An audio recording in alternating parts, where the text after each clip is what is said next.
Bonjour à toutes et à tous et bienvenue dans ce nouveau Bibliogrill. C'est un Grill qui intervient 1 an après la mort de Nahel et des émeutes qui s'en sont suivies.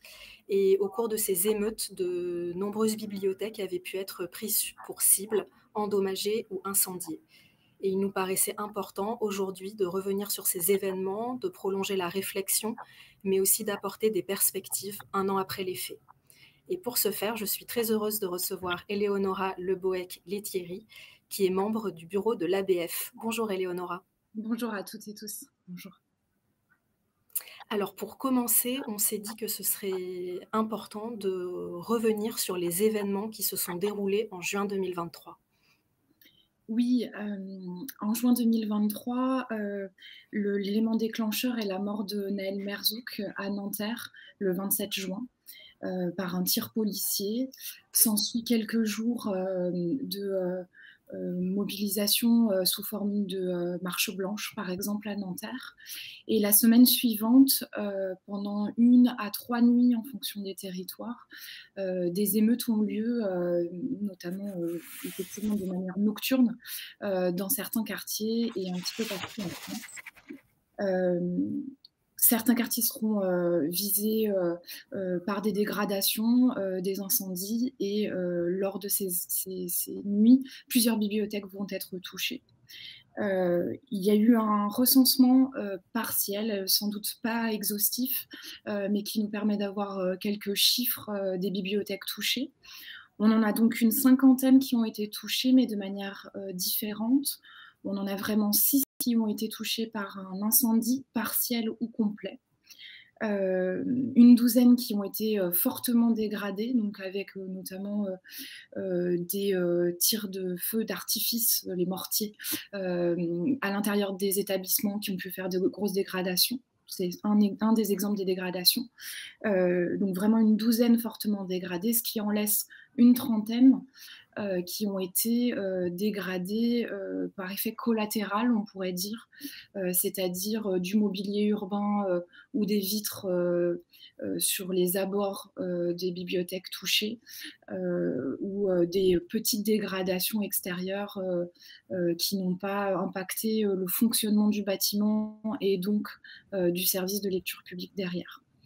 C'est sans doute partiel, mais c'est l'état des informations qu'on a et qui ont été recensées d'abord par l'ABF très rapidement, qui a pu consolider avec l'aide du ministère ces chiffres-là très rapidement après les émeutes.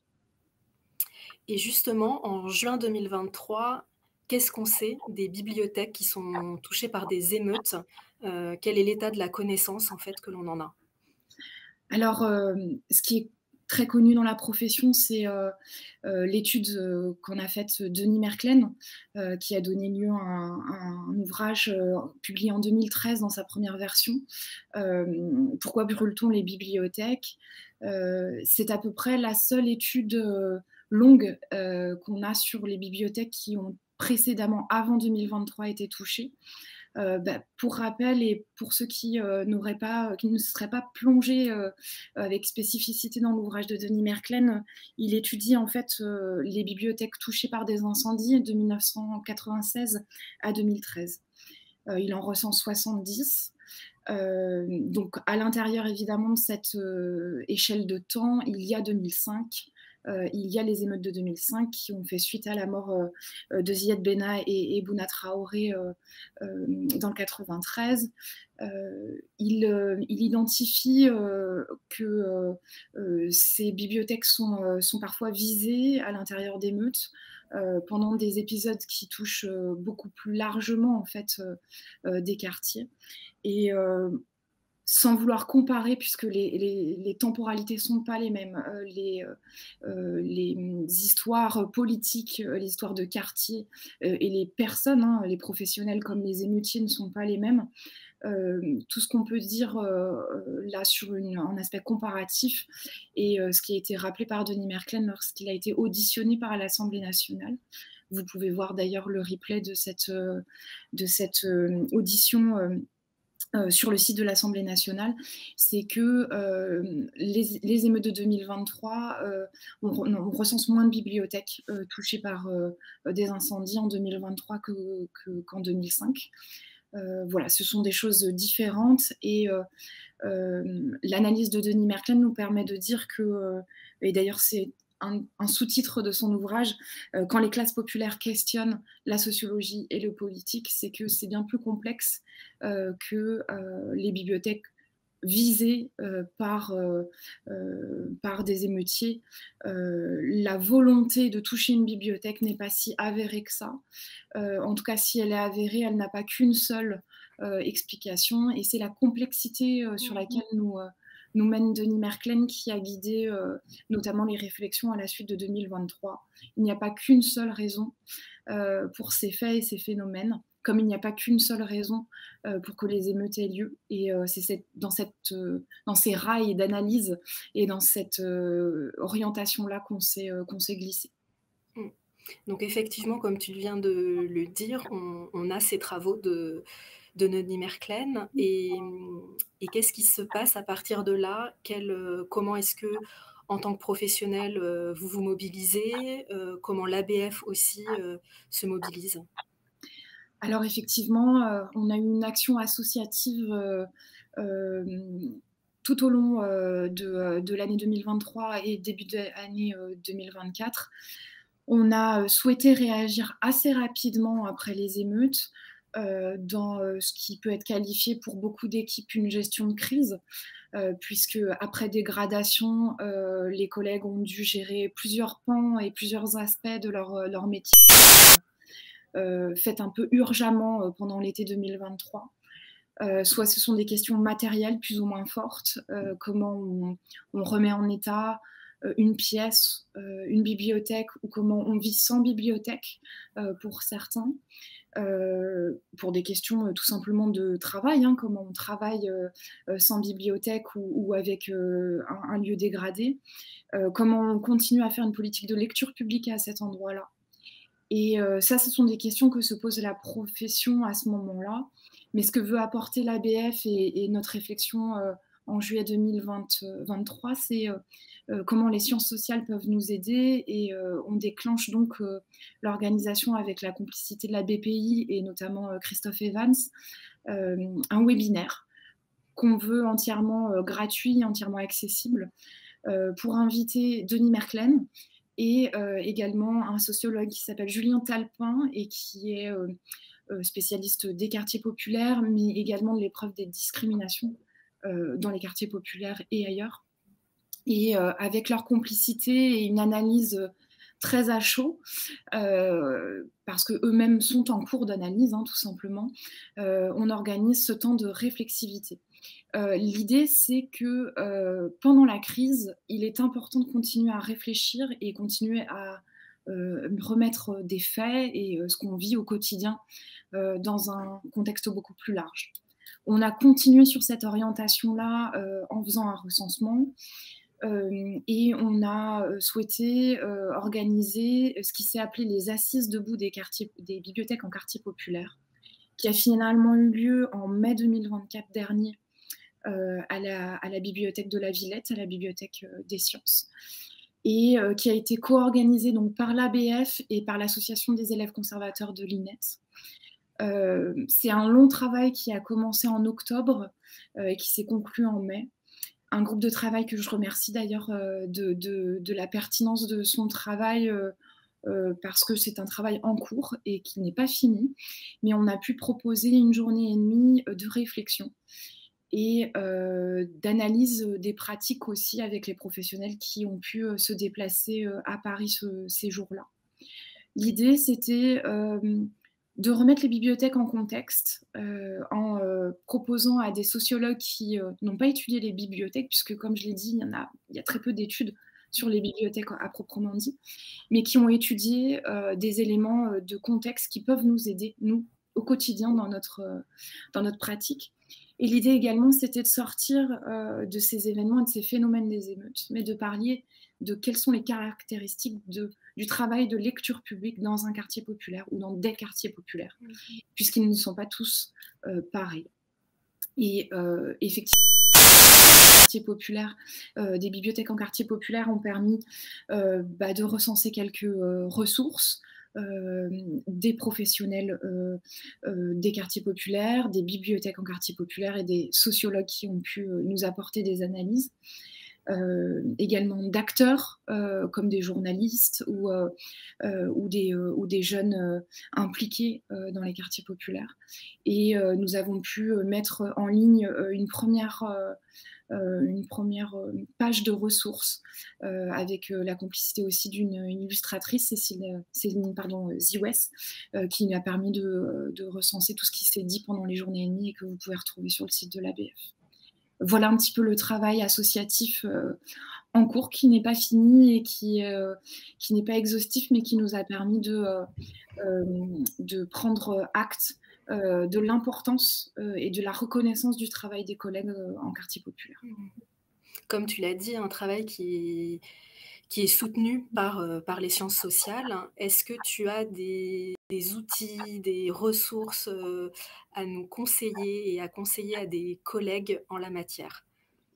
Alors, encore une fois, je prends beaucoup de pincettes, mais c'est parce que c'est vraiment un travail en cours et d'ailleurs on a besoin un petit peu de tous les cerveaux disponibles pour continuer à l'analyser et on a vraiment eu une réaction très positive des chercheurs en sciences sociales qui ont été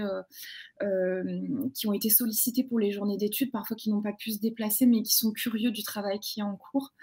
Donc je vais citer quelques-uns des travaux qui nous ont inspirés, mais vraiment il y a encore une bibliographie plus vaste à explorer. Ce qu'on a pu travailler, c'est d'abord avec Julien Talpin et le travail qu'il a fait collectivement.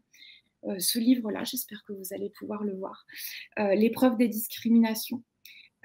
L'épreuve de la discrimination, qui est un travail collectif avec plusieurs sociologues sur une enquête dans les quartiers populaires. Et ce qui est intéressant dans cet ouvrage-là, c'est que on voit la complexité non seulement de la différence entre les quartiers. Les quartiers n'ont pas toutes les mêmes contraintes.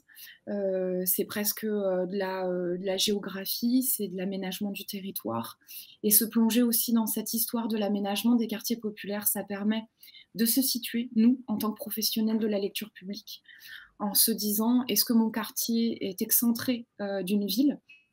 Est-ce qu'il est à l'intérieur d'une ville, mais il est par diverses raisons coupées, soit par la mobilité de transport, soit par de l'aménagement des résidences ou du résidentiel ou l'accès à certains services publics. Et par ailleurs, c'est un ouvrage qui est intéressant pour son titre, hein, l'épreuve de la discrimination. C'est de dire que en métropole, sur le territoire français,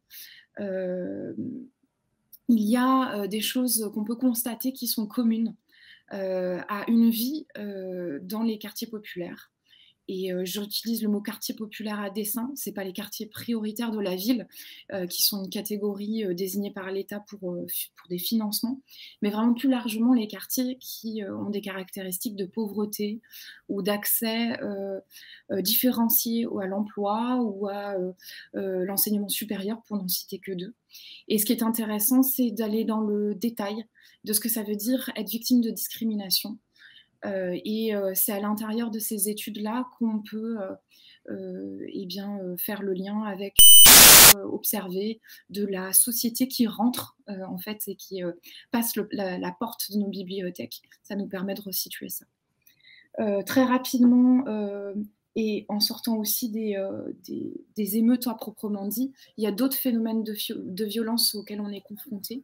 Je ne parlerai pas là du trafic de drogue, qui est un sujet très complexe qu'on n'a pas encore abordé, à l'ABF en tout cas.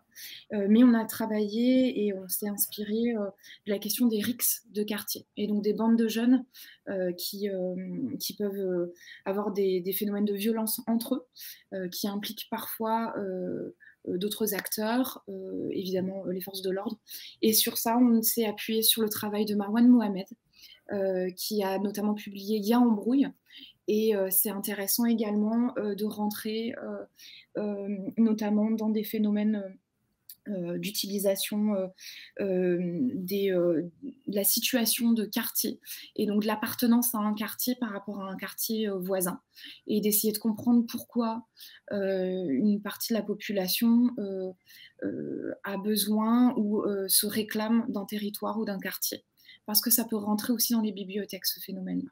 Je vous laisse le découvrir, j'en dis pas plus. C'est une étude qui est à découvrir sur notamment la question des réseaux sociaux, des jeunes, et qui dédiabolise un petit peu et les jeunes et les réseaux sociaux, et qui remet un petit peu en contexte les choses. Deux autres ouvrages très, très rapidement. Streetologie de Ulysse Rabaté, qui permet de se rendre compte que les phénomènes de politisation à l'intérieur des quartiers passent aussi par la culture et passent aussi par des associations avec lesquelles beaucoup de collègues sont en lien. Et Jeunes de quartier, qui nous a été présenté lors des assises debout des bibliothèques en quartier populaire, qui est une enquête là, participative, et qui est très intéressante, puisque ce sont les jeunes qui ont écrit un peu de petits mots sur la culture, sur le foot, sur ce que ça veut dire la discrimination, sur la différence entre les filles et les garçons. Et ça leur a permis un petit peu de rédiger, d'écrire et de donner leur point de vue. Et c'est ce qui nous a semblé aussi important à l'ABF et pour cette journée d'études, de pouvoir faire parler en fait la population avec laquelle on travaille quotidiennement. Les jeunes en particulier, mais ça peut être aussi leurs parents, ça peut être aussi d'autres catégories de la population. Et là, ce qui nous a semblé intéressant, c'est que cette enquête participative fait parler les jeunes à leur endroit, avec leurs mots et avec leur manière de nommer ce qu'ils vivent. Et ça nous permet de ne pas parler à leur place. Et c'est une autre manière de travailler qui a déjà cours dans les bibliothèques et dans les quartiers populaires, mais qui nous semble être une manière d'aborder les choses de manière, enfin, voilà, qui puisse redonner un petit peu la place à la population et aux professionnels dans les quartiers. D'autres études sont notamment intéressantes sur les quartiers populaires, mais ça me permettait de vous donner quelques références qui, nous ont semblé intéressantes. On mettra ces références en lien sous l'article, et voilà, sens-toi libre d'en ajouter d'autres à ce moment-là. On le voit bien, ce que tu dis, c'est qu'au fond, on n'est pas seul. On a des ressources, on a des collègues aussi qui peuvent être des ressources. Comment est-ce que tu pourrais développer cet aspect-là, à savoir que nos politiques de lecture publique, elles ne sont pas seules. Voilà, qu'est-ce que tu pourrais en dire? Effectivement, Denis Merklen dit notamment dans son ouvrage Nulle recette. Il n'y a pas une manière de traiter la question des violences ou la question des difficultés qu'on rencontre quand on travaille en quartier populaire. Ce qu'on a souhaité redire, et c'est par l'exemple de la prévention spécialisée qu'on l'a abordé, mais c'est encore une fois pas exhaustif, c'est qu'il y a d'autres professionnels dans les quartiers. Il y a d'autres acteurs, notamment les associations, qui sont impliqués en fait dans les mêmes phénomènes que nous. Et de rappeler que parce qu'il y a d'autres choses qui sont travaillées dans les quartiers populaires. Au mieux, il y a d'autres services publics, et par exemple la prévention spécialisée qui travaille en milieu ouvert et qui parcourt les rues pour discuter. C'est pas juste pour aller boire un café sur la place du quartier, c'est du lien social. Et c'est un complément de ce que nous faisons, nous, dans les bibliothèques et qui est toujours du lien social, mais autrement. Du lien social culturel ou du lien social avec les enfants ou avec les familles. Et toujours se rappeler que, eh bien, il y a des professionnels ou des associations qui sont à côté et qui peuvent prendre aussi la bibliothèque dans leur giron.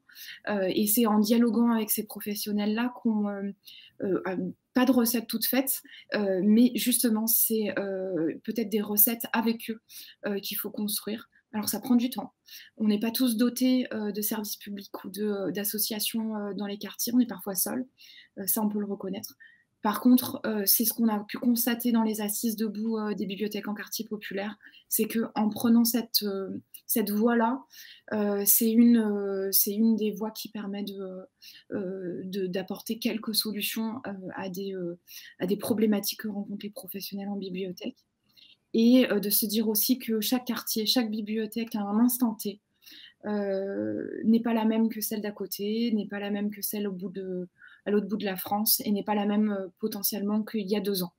Voilà, se dire qu'on vit quelque chose à un endroit géographiquement, à une période, et que c'est en analysant cette période-là et l'état des collègues et l'état de ce qu'on veut faire de la lecture publique qu'on peut avancer.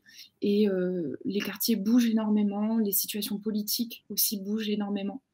Et donc, voilà, de pouvoir réanalyser les choses avec la sociologie quand on le peut, avec les autres professionnels quand on le peut. Voilà, c'est une des manières d'aborder la question. Mmh. Et au regard, des travaux que vous avez menés à l'ABF, de ce que vous avez pu aussi récolter auprès des collègues, est-ce que tu aurais un ou plusieurs exemples à nous donner de ce qui a pu être, mis en place? Alors soit au moment d'une gestion de crise, soit, une fois peut-être que la crise était passée, d'actions qui ont justement pu être mis en place, que ce soit, au niveau du quartier, que ce soit, au niveau du public, mais peut-être aussi au sein des équipes, si ça a pu induire, des manières de travailler un peu différentes? Il me vient 2 exemples qui ne sont pas, l'un n'est pas situé, c'est-à-dire que c'est des choses qui ont eu lieu dans beaucoup de bibliothèques.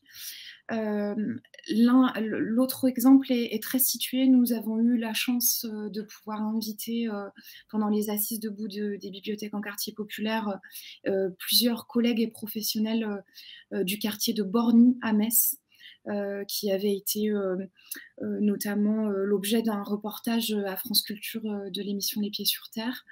Nous avons la prévention spécialisée et une collègue bibliothécaire qui sont venus nous présenter ce qui avait eu lieu. Beaucoup de choses ont été faites sur le quartier de Borny après les émeutes, donc la médiathèque a entièrement brûlé. Comment on fait de la lecture publique sans bibliothèque, sans lieu, et comment la prévention spécialisée a continué à faire du lien dans ce quartier. 2 exemples. De manière culturelle, il y a eu pas mal d'ateliers organisés par des artistes en hors les murs et dans une bibliothèque temporaire qui ont permis de créer avec les enfants et les familles des objets qui permettent de se réapproprier le quartier ou de se situer dans le quartier. Ça, c'est quelque chose qui peut être intéressant. Et à Borny aussi, la prévention spécialisée a développé un projet qui est tout simple, mais qui a fait vraiment effet. C'est le projet des chaises pliantes.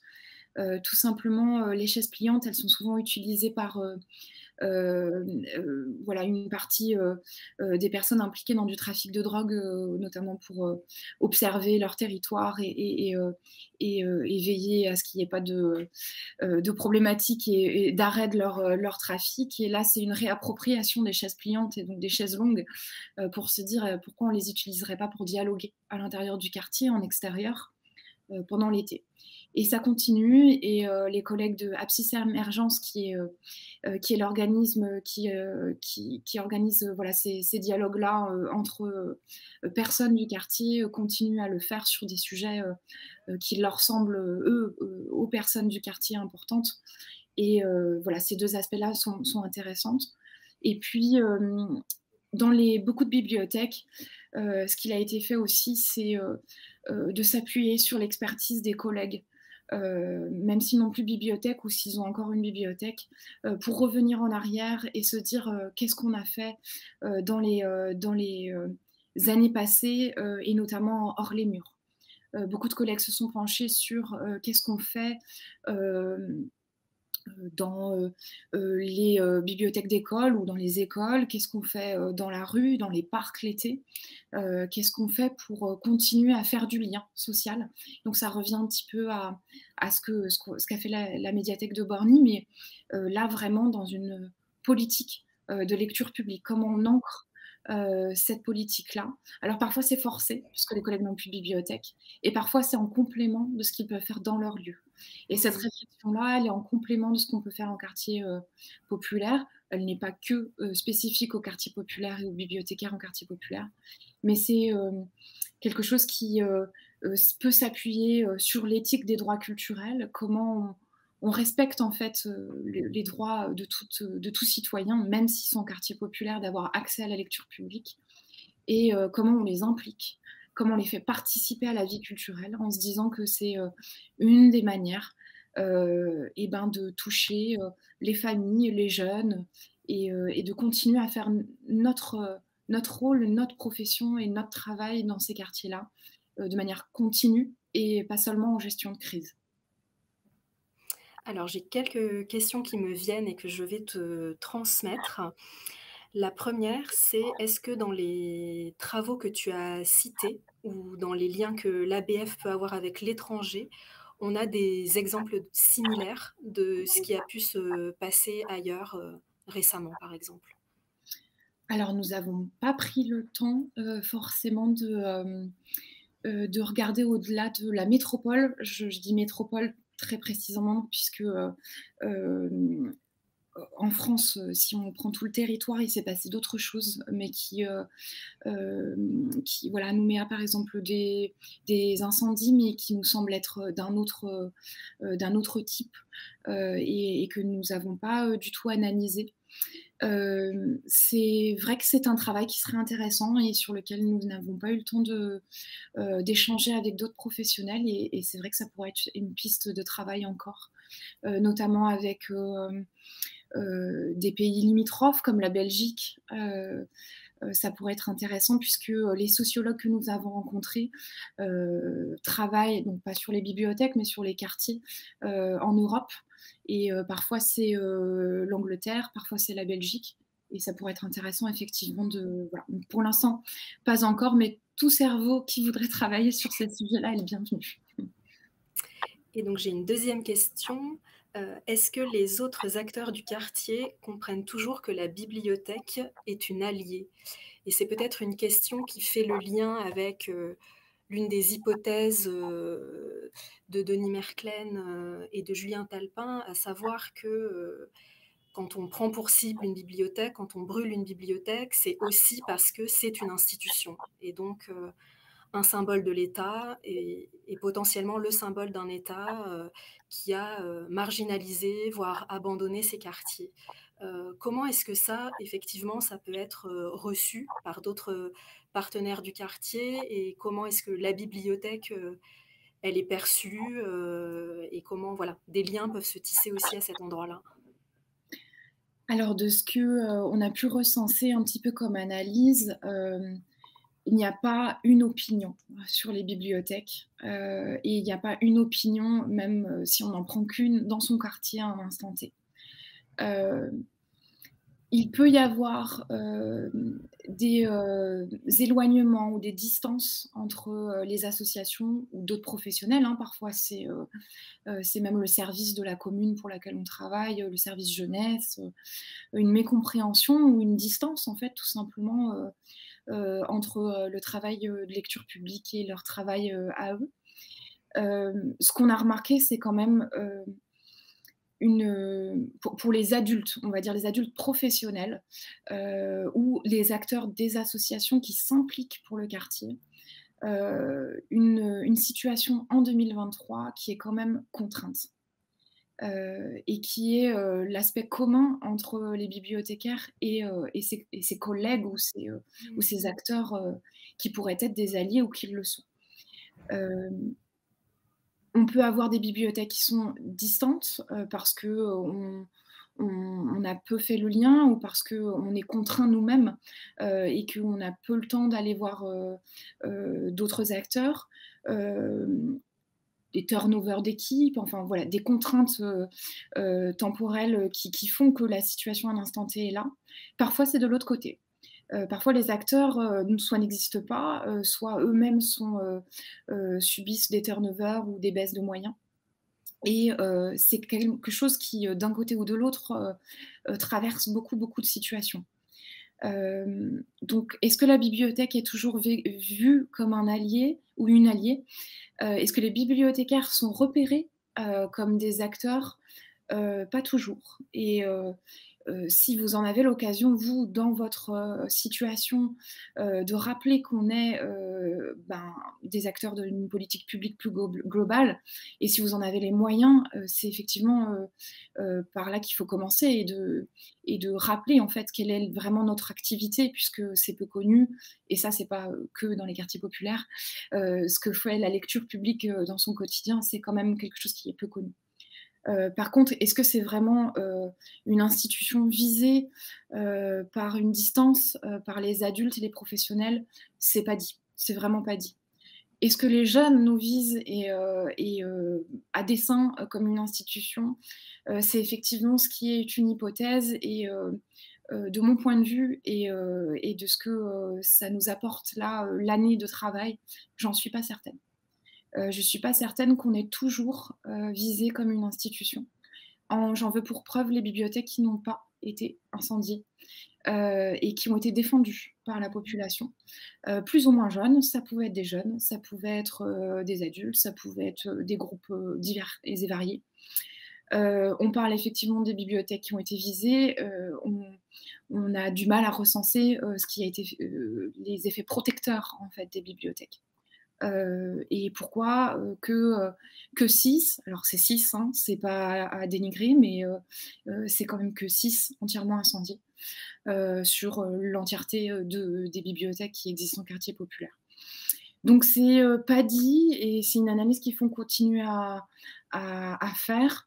C'est sans doute le cas à des endroits, mais est-ce que c'est globalisé, d'être, vu comme, une institution, vu comme l'État discriminant? J'en suis vraiment pas sûre et je sais que le travail quotidien des bibliothécaires en quartier populaire, prouve que c'est plus complexe, que ce que j'ai cité sur les phénomènes de RICS ou ce que j'ai cité sur les phénomènes de, trafic de drogue, rentre aussi en compte, et que c'est pas, juste, l'effet, institution, plaqué sur un quartier populaire qui vaut dans tous les quartiers.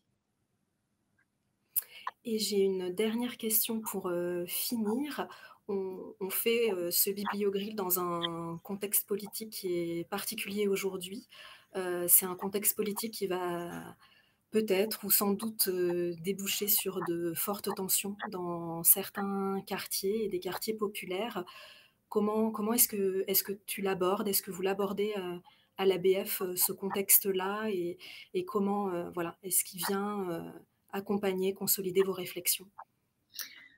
Alors, à l'ABF, on est professionnels, on a une posture professionnelle, on a une posture associative, on est aussi citoyen et donc comme, beaucoup de gens, on a du mal à se projeter, sur, 3 semaines, voilà les 3 semaines qui, nous ont été laissées, pour, réfléchir à des législatives anticipées. Hem, à l'ABF, une réflexion plus globale, est en cours et elle n'est pas issue de la situation actuelle. Ça fait plusieurs années, qu'on compile des réflexions et des propositions, sur, la valorisation ou le soutien des bibliothèques. D'ailleurs, pas que de lecture publique, les bibliothèques associatives, les bibliothèques patrimoniales, les bibliothèques universitaires et les bibliothèques de lecture publique notamment. Hem, Là, la situation, elle est peu, on peut l'anticiper. Et ce qui nous semble important, c'est de se reposer sur des travaux qui ont déjà lieu et de rappeler que nous avons des choses à défendre qui ne sont pas, voilà, qui ne datent pas de juin 2024, mais bien d'une réflexion beaucoup plus longue, et notamment le soutien aux bibliothèques en quartier populaire en fait partie, mais pas que. Se dire que nous avons un encadrement législatif maintenant, qu'il faut le dérouler, se dire que le sujet des 2 derniers congrès de l'ABF est toujours aussi important, se dire que nous avions aussi un travail sur les statuts et les concours des bibliothécaires est important. Et donc notre réaction aujourd'hui, c'est de s'appuyer sur le travail qui a déjà cours et de le rappeler et peut-être de continuer à l'étoffer. Et puis, comme tout citoyen, nous verrons bien ce qui se passe, mais nous restons sur le travail déjà accompli et qui est très solide et qui est fait aussi en interassociation. Il n'y a pas que l'ABF qui travaille ces sujets-là et nous avions travaillé aussi des choses avec le ministère. Donc ce travail-là, on peut se reposer dessus et les professionnels peuvent se reposer dessus pour les semaines qui vont venir. Merci beaucoup Éléonora pour ta disponibilité et ton éclairage. Merci à toutes et à tous de nous avoir suivis. On vous donne rendez-vous le 4 juillet pour un prochain Bibliogrill. En attendant, je vous dis au revoir et à très bientôt. Merci, à bientôt.